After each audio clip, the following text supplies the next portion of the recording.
তোমালোকৰ আজি অনুশীলনী 6 3 নম্বৰ কিটা কৰিম বৰ্গমূল উলিওৱা দশমিকৰ বৰ্গমূল উলিওৱা তো প্ৰথম আমাৰ প্ৰশ্নটো হ'ল 3 নম্বৰ 1 2 এটো মানে 7.29 ঠিক আছে তো এটো আমি বৰ্গমূল উলিয়াব যাওঁতে এনে আমি নৰ্মেল যেনেকৈ বৰ্গমূল উলিয়াইছিলো ইয়াৰ আগৰ ভিডিওটোত ঠিক তেনেদৰে উলিয়াম খালি ইয়াত পাৰ্থক্যটো হ'ল কি দশমিকটো তো দশমিকটোৰ লগত আমি অলপ হেৰি কৰিব লাগিব মানে কাম কৰিব লাগিব তো প্ৰথমেটো পাতি লোৱা 7.29 হল এতিয়া কি কৰিবা দশমিকটো যে দেখিছা দশমিকটো খুফালে যিকিটা থাকে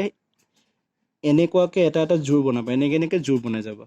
তো ইফালেও এনেকে এটা জোৰ বনাবা এটাই সংখ্যা আছে জোৰ নবনালেও হয় তথাপিও বুজাবৰ কাৰণে কি কৰি দিছো জোৰ বনাই দিছো ঠিক আছে এতিয়া আমি কি কৰিম 7টো চাও 7টো এটা বৰ্গ সংখ্যা হয় নে নহয় হয় নহয় তো 7ৰ ওচৰা-ওচৰি কিবা বৰ্গ সংখ্যা আমি বিচাৰিব লাগিব আৰু সৰুটো বিচাৰিব লাগিব তাৰ মানে কি হ'ব 2 দুগুণ 4 তো 7ৰ পৰা 4 গলে বাকি থাকিব কিমান 3 তো 29 টো নামি আহিলে তাৰ পিছত এই 29 টো যে নমাই নিলে দশমিকৰ পিছৰ কামটো কৰিছা গতিকে ওপৰত তোমালোকে দশমিকটো দি ল'ব লাগিব তাৰপৰা 2 টো তোমালোকৰ দুগুণ কৰি দিয়া 4 হৈ গ'ল তো এতিয়া এইখিনি তোমালোকে কি বহালে আমি এটো পাম হেতু চাব লাগিব তো ইয়াত যদি মই 7 বহাও ইয়াতো যদি মই 7 বহাও তেতিয়া কি হ'ব 7 7 গুণ 49 9 উকলিল 4 4 7 গুণ 28 28 সে 4 কিমান হ'ব 32 ঠিক আছে তাৰ পিছত ইয়াৰ মানে आंसर কিমান আহিলে 2.7 অৰ্থাৎ এতেকে √7.29 ৰ বৰ্গমূল কিমান হ'ল তোমালোকৰ 2.7 তাৰ পিছত আমাৰ বি নাম্বাৰটো আছে সো ইয়াৰ আমি বৰ্গমূল উলিয়াব দিছে ন আমি বৰ্গমূলটো যেনেকে পাৰো আমি ঠিক তেনেদৰে উলিয়াব পাৰো কাৰণ বেলেগ বেলেগ নিয়মৰ যোগেদি উলিয়াব পাৰো এটোটো আমি দীঘল হৰণ পদ্ধতি ধৰা কৰিছো হয় নহয় তো তোমালোকৰ ওপৰত কথা কেনেকে কৰিব পাৰে এটো বি নাম্বাৰটো যেটো আছে হেতু মই অলপ বেলেগ ধৰণে কৰিম 3 না দীঘল হৰণ পদ্ধতিতে কৰো কাৰণ চেপ্টাৰটো দীঘল হৰণ পদ্ধতিত কৰিছে যেহেতু আমি দীঘল হৰণ পদ্ধতিতে কৰো তো এটো প্ৰথম এটো এনেকে পাতি লবা হল যিখিনি দিয়া আছে 5টা শূন্য আছে তাৰ পিছত 9 এটা আছে তো প্ৰথম যদি সোৱা ইহঁতৰ জোৰ পাতিব লাগিব দশমিকৰ পিছফালে থকাখিনি এনেকে জোৰ পাতিবা এটো দিশত তাবা দশমিকৰ এইফালে থকাটো এটো দিশত কি পাতিবা জোৰ পাতিবা যেহেতু শূন্য আছে জোৰ পতা আৰু কি কথা আছে নহয় তো শূন্যটো কৰিবও পাৰা নকৰিবও পাৰা তাত কোনো প্ৰবলেম নাই তথাপি কৰি দিছো কাৰণ তেতিয়াহে তোমালোকৰ প্যাটাৰ্নটো বনি থাকিব হৈছে তো শূন্যটো যদি কৰা শূন্য আহিব তো শূন্যৰ পৰা শূন্য গলে তো শূন্যই থাকিব হল তাৰ পিছত শূন্যটো দুগুণ কৰিলে তোমালোকে आंसर কি আহিব শূন্যই আহিব তো নকৰিলেও হয় শূন্যটো মই কৰি দিছো যাতে তোমালোকে বুজি পোৱা তাৰ পিছত এতিয়া শূন্যটো হৰণটো কৰিব নোৱাৰিব মানে কিবা এটা বহাব লাগিব ইয়াতো কিবা এটা বহাব লাগিব হৰণ কৰিব নোৱাৰিবা কাৰণ ভিতৰত শূন্য হৈ আছে তাৰ মানে কি কৰিব লাগিব ওপৰৰ এটা জোৰ তোমালোকে নমাই লৈ আহিব লাগিব হল এতিয়া জিৰো দশমিকৰ পিছৰ পৰা আনিছা ন দশমিকৰ কাম ষ্টাৰ্ট কৰাৰ লগতে ইয়াত তোমালোকে এটা কি দিব লাগিব দশমিক দিব লাগিব হল তাৰ পিছত এতিয়া হৰণ কৰিব পাৰিবা জানো ইয়াত যদি কিবা বহা এতিয়াও হৰণ নাযাব ধৰিলে এখিনি 2 এ বহালে ইয়াত 2 বহালে ইয়াতো 2 বহাব লাগিব ভিতৰটো সব শূন্য হৈ আছে হৰণ কৰিব নোৱাৰিবা ন তাৰ মানে ওপৰৰ আৰু এটা জোৰ নমাই লৈ আহিব লাগিব তো এনেকে যেহেতু হৰণ কৰিব নোৱাৰা কাৰণে তোমালোকে ইয়াত এটা কি দিব শূন্য এটা দিব লাগিব ইয়াতো এটা শূন্য দিব লাগিব এতিয়া সোৱা এতিয়া হৰণ কৰিব পাৰিবা জানো ভিতৰটোক এটোৱে হৰণ কৰিব পাৰিবা নোৱাৰা তো যেতিয়া হৰণ কৰিব নোৱাৰা ইয়াত তোমালোকে আৰু এটা শূন্য দিব লাগিব এতিয়া তোমালোকে ওপৰ এই জোৰটো নমাই লোৱা 9 হৈ গল হয় না তলটো যেতিয়া নমাই লৈ আহিলে ওপৰটো 9 টো যেতিয়া তললৈ লৈ আহিলা 9 হৈ গল এতিয়া 9 টোক তোমালোকে পাৰিবা না হৰণ কৰিব নিশ্চয় পাৰিবা এইখিনি যদি তোমালোকে 3 এটা বহাই দিয়া এইখিনি যদি তোমালোকে 3 এটা বহোৱা ওপৰটো 3 এটা বহাব লাগিব তেতিয়া কি হ'ব তোমালোকৰ 3 3 গুণ 9 তো 9 পৰা 9 গলে 0 অৰ্থাৎ आंसर কি আহিব তোমালোকৰ 0.003 তেতেকে 0.000 9 বৰ্গমূল কি হ'ব 0.003 হল তো বহুত শূন্য হৈ গল তাৰ কাৰণে তোমালোকে অলপ খেলিমেলি হ'ব পাৰে আৰু যদি আমি বেলেগ অংক কৰিম তেতিয়া তোমালোকে ভালদৰে বুজি পাবা তাৰ পিছত আমি সি নাম্বাৰটো কৰিম সি নাম্বাৰটো প্ৰশ্নটো পাতি লৈছো প্ৰথমতে 31.36 তেতিয়া এটো প্ৰথমতে পাতি লও প্ৰশ্নটো 31.36 হৰণ কৰিলে আমি যি ধৰণে পাতো হেনেকে পাতি ললো হল এতিয়া এই জোৰ বনাব লাগিব এফালে এনেকে জোৰ বনো আৰু এফালে এদৰে জোৰ বনো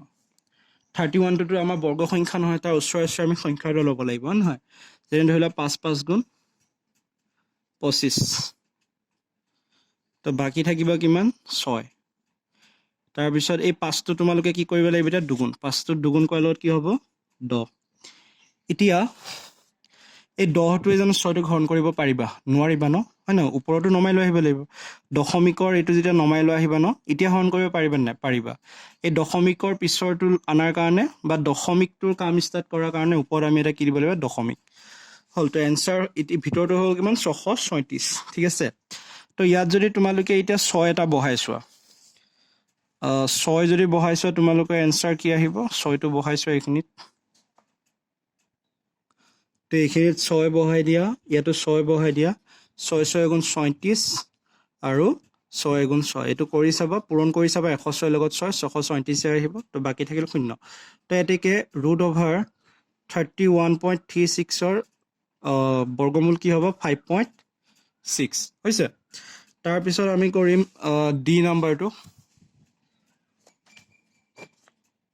নাম্বাৰটো তোমালোকে নিজে কৰিবা মই ই নাম্বাৰটো কৰি দিছো একে অংক যেহেতু গোটেইবিলাকটো কৰাই হৈছে এটা দুটা তোমালোকে নিজেও কৰিবৰ কাৰণে চেষ্টা কৰিবা তো ই নাম্বাৰটো কৰিম ই নাম্বাৰ প্ৰথমে প্ৰশ্নটো পাতি লোৱা আৰু তোমালোকৰ কিতাপবোৰত এটা প্ৰবলেম হয় তোমালোকৰ কিতাপত যিমানখিনি উদাহৰণ দিয়ে বা যিমানখিনি ধৰ্ম দিয়ে সেই ধৰ্মখিনিৰ ওপৰতে তোমালোকৰ অনুশীলনটো নিদিয়ে বহুত অংক কিছুমান বেলেগ বেলেগ ধৰণত কৰিও দি দিয়ে যাৰ ফলত প্ৰবলেম হয় অকমান কিতাপখনত সেই নিয়মটোৱে নিদিয়ে কিন্তু সেনেকুৱা অংক দি দিয়ে তো এইটো তোমালোকে পাতি লোৱা প্ৰথমতে 1.01236 তো এইটো জোৰ বনোৱা এফালে এটা জোৰ হ'ব এইটো এটা জোৰ হ'ব এইটো এটা জোৰ হ'ব কেইটা জোৰ হ'ল তিনটা জোৰ হ'ল হৈছে তো ইফালে থাকিলে 1 তো 1 টোৰ কাৰণে কি কৰা এগুণ 1 1 1ৰ পৰা 1 গল থাকিল কিমান 0 তাৰপিছত 1 টো দুগুণ কৰি দিয়া দুগুণ কৰাৰ লগত কি হৈ গ'ল 2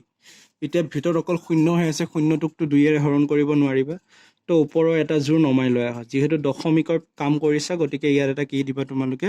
দশমিক হল এতিয়া কি হৈ গ'ল ভিতৰত আছে অনলি 1 কাৰণ আগত থকা 0 দুটাৰ কোনো মান নাই সেইকেইটাৰ ভ্যালু নাই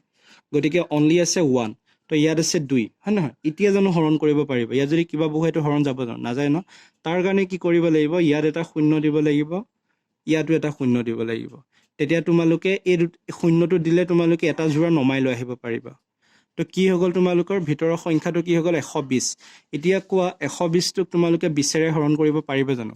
নোৱাৰিবা ন হয় নহয় তাৰ কাৰণে তোমালোকে ইয়াত আৰু এটা 0 দিব লাগিব ইয়াতো আৰু এটা 0 দিব লাগিব তেতিয়া তোমালোকে ওপৰৰ আৰু এটা জোৰ নমাই লৈ আহা এতিয়া ভিতৰৰ সংখ্যাটো কি হৈ গ'ল চোৱা 12037 হৈ গ'ল হৈছে তো এতিয়া পাৰিবা এতিয়া যদি ইয়াত 6 এটা বহাই দিয়া ইয়াতো যদি 6 এটা বহাই দিয়ে কি হ'ব 6 6 গুণ 37 6 0 গুণ 0 6 2 গুণ 12 হৈছে তো বাকি ৰব কিমান 0 তো এতেকে √1.012036 সো বৰ্গমূল কিমান আহিব 1.006 তাৰ পিছত আহিব আমাৰ এফ নাম্বাৰটো কৰিম 412.6596 তো এইটো পাতি লোৱা এনেকৈ 412.658596 তো জোৰ পাতা এতিয়া এফালে এনেকৈ এটা জোৰ হ'ব এইটো এটা জোৰ হ'ব এইটো এটা জোৰ হ'ব এইটো এটা জোৰ হ'ব আৰু 4টো কি হ'ব তোমালোকৰ অকলশৰীয়া হৈ থাকিব এতিয়া 4টোতো এটা বৰ্গ সংখ্যা হয় না গতিকে 2 দুগুণ কি হ'ব তোমালোকৰ 4 হ'ল তো বাকি থাকিল কিমান এইটো 4 হ'ব 2 দুগুণ 4 হৈছে তো 4 পৰা 4 গলে কি বাকি থাকিব 0 এইখিনি 0 পাতা আৰু এইটো 0 পাতিলা তাৰ পিছত এই 2টো তোমালোকে কি কৰা দুগুণ কৰা 2টো দুগুণ কৰিলে তোমালোকৰ এনসাৰ কি হ'ব 4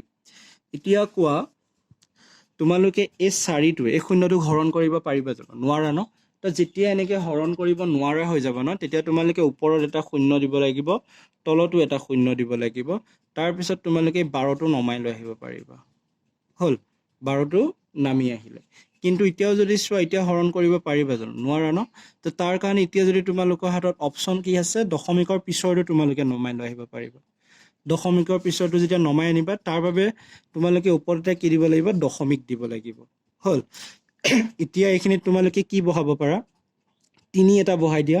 এইখিনিত 3 বহোৱা তেতিয়াহ'লে কি হ'ব 3 5 3 3 3 গুণ 9 4 3 গুণ এইটো পূৰণ কৰিলে 3 3 গুণ 9 3 0 গুণ 0 3 4 গুণ 12 হ'ল তো এইটো এটা বিয়োগ কৰা 5ৰ পৰা 9 গ'লে কিমান থাকিব 5ৰ পৰা 9 যাব নোৱাৰে 1 ঢালুৱা 15 15ৰ পৰা 9 গ'লে কিমান থাকিব 6 থাকিব 9 6 15 ইয়াত 5 থাকিলে 5টো নামি আহিল 12ৰ পৰা 12 গ'লে 0 থাকিব হ'ল এতিয়া তোমালোকে কি কৰিব লাগিব ইয়াত যে আছে এই অংশটো 403 টো যে আছে তাৰ 3 টো তোমালোকে এতিয়া কি কৰিব লাগিব দুগুণ অৰ্থাৎ 3 টো দুগুণ কৰিলে কি হৈ যাব 6 বাকি 0 টো 0 থাকিল 4 থাকিলে হ'ল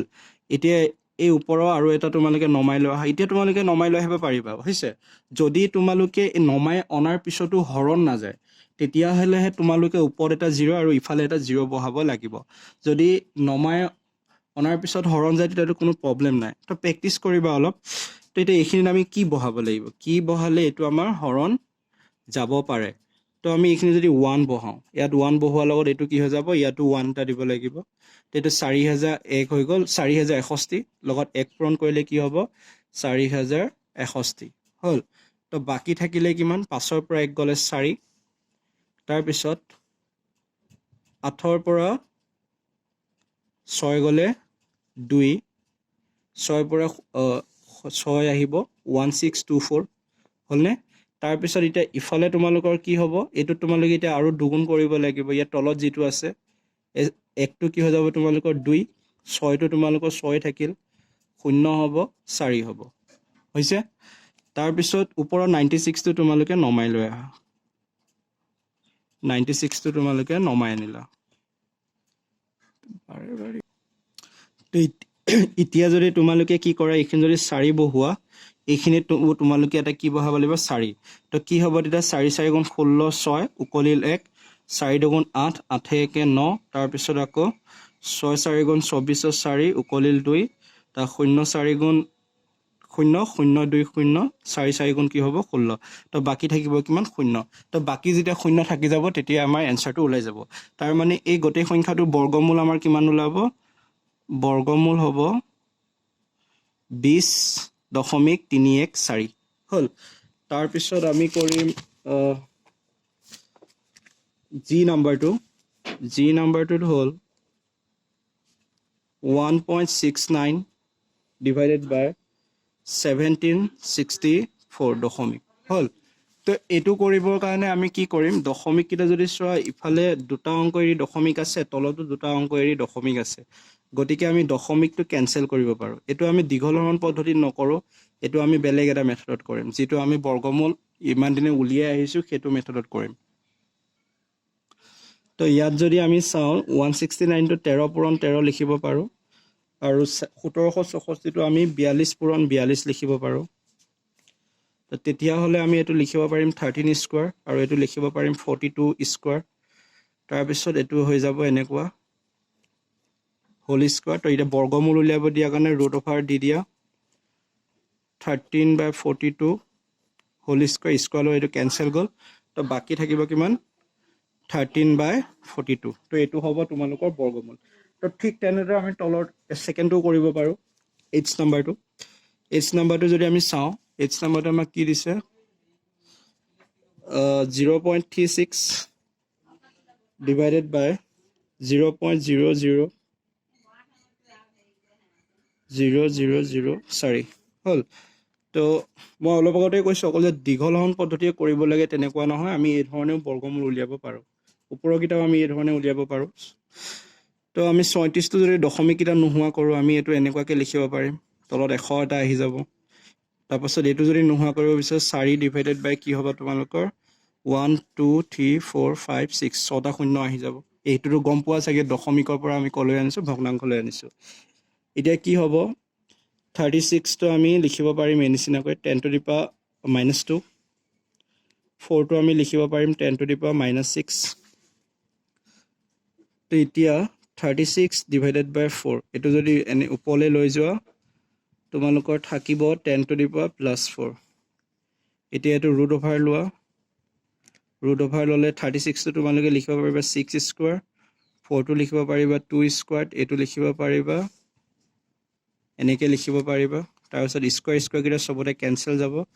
তো বাকি থাকিলে 6 * 6 / 2 আৰু এইফালে থাকিলে 10 স্কোৱাৰ অৰ্থাৎ এইটো যদি কৰা এনসাৰ আহিব তোমালোকৰ 300 এনসাৰ আহিব 6 পূৰণ 100 / 2 এনসাৰ হ'ব 300